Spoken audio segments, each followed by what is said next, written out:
Hey comic fans, Dave here at Ground Zero. It's Wednesday morning, so you woke up and thought to yourself, hey, I wonder what's new at the local comic book store. Well, luckily for you, I got up early just to let you know. Now, it was another really big week, at least in terms of quantity, but what about the quality, you ask? Well, we're going to take a brief rundown. First off, the book everybody has been anxiously awaiting, the third and final issue of Batman 3 Jokers, and it goes out with a bang. Honestly, not a lot needs to be said other than, you want to pick this book up, and it's in right on time. Also, ending this week from DC Comics, Batgirl, the 50th and final issue of that series, because DC says that's enough of that. So if you want to see how they send Batgirl off, this is the place to do it. Also, the gift that keeps on giving, Death Metal. Death Metal has done fabulously well, including even all the specials, spinoffs, and one-shots. So this week we get Rise of the New God, and it's got writing by James Tynion, so you know it's going to add 2, 3, 4 new characters. You'll just have to buy the book to find out how many. Speaking of new characters, over in Detective Comics, we get the introduction of the Mirror. Honestly, people, DC's going to have a second, if not third zip code just to have a place for all the new Batman villains they've added. There you are. Got to have a place for them. Over at Marvel, we get to the final issue of the first half of X of Swords. It's halfway done, people, with X of Swords stasis, but nobody cares how long it is because this book has really done well. Everybody's been looking forward to every issue, so don't forget this one because it's kind of in the middle and not part of all the other books.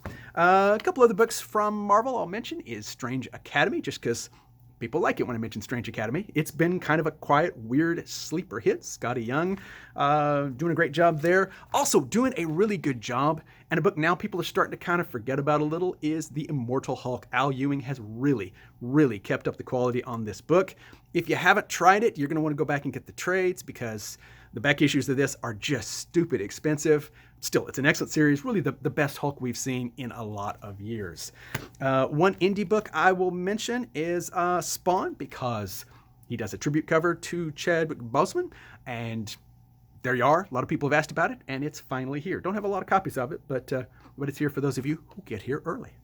I'm going to talk about some trades because I love trades, and they're fast becoming the backbone of the industry, and certainly our business here now. For those of you who were around in the 60s or 70s, you may have ignored Jimmy Olsen, but you just didn't realize how truly bizarre and weird Jimmy Olsen was. He had more identities than Moon Knight. I mean, Turtle Man. He was Elastic Lad, the Wolfman of Metropolis. This was the book that forced DC to put ads in their comics, public service ads saying, come on kids, don't do drugs. Because Jimmy Olsen. But reason I bring that up is we get the collection trade of Who Killed Jimmy Olsen, which gives you kind of a taste of that.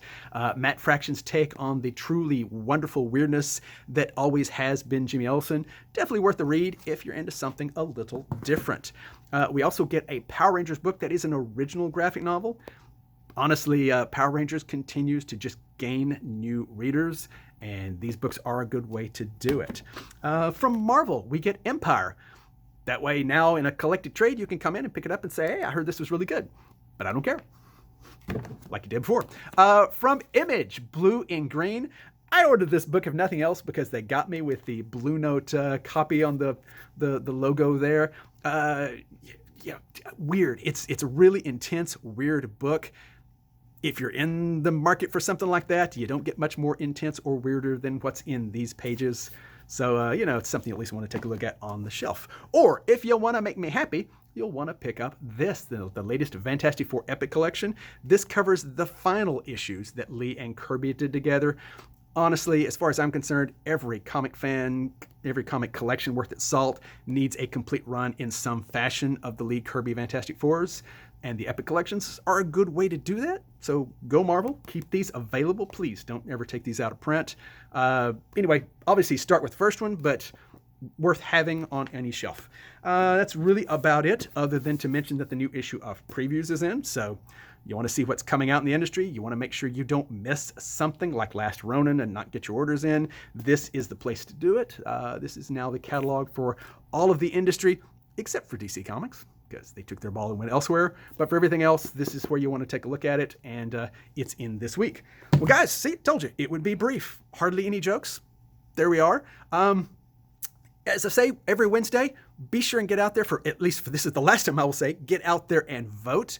Also, get out and get a flu shot. I got a flu shot. I haven't had a flu shot in years, but I went and got one, as did everybody in my family, and you should too. So take care of yourself, people.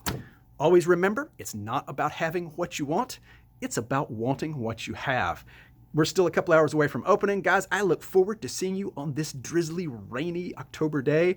Everybody, have a great one, and we'll see you then.